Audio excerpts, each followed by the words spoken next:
L'organisme est stimulé en permanence par l'environnement. Les yeux réagissent à la lumière, le nez capte des odeurs, les oreilles sont sensibles au bruit, la langue perçoit la saveur des aliments, la peau est sensible à la température et son contact avec les objets permet d'identifier leurs caractéristiques. Ces organes sont associés à nos sens. Ce sont les organes sensoriels. Quand un organe sensoriel est stimulé, il génère des messages nerveux. De nature électrique, ces messages se propagent depuis les organes sensoriels vers le cerveau ou la moelle épinière.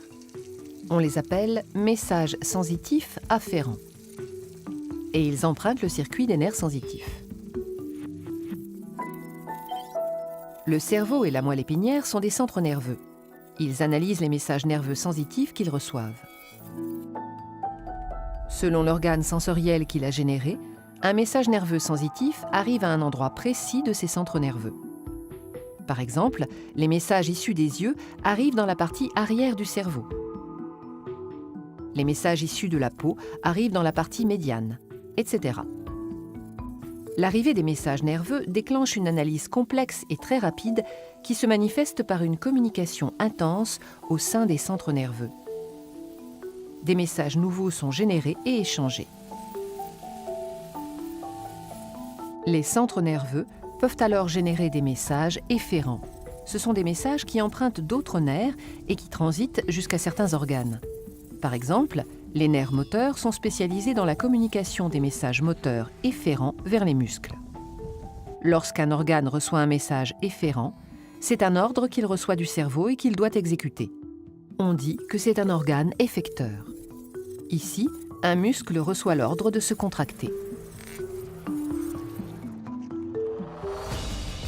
Dans certains cas, le fonctionnement de notre système nerveux peut être perturbé.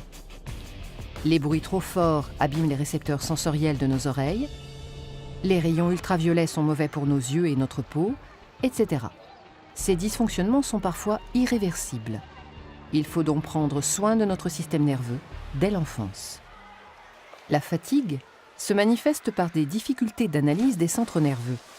L'interprétation des messages sensitifs afférents est moins rapide et moins précise.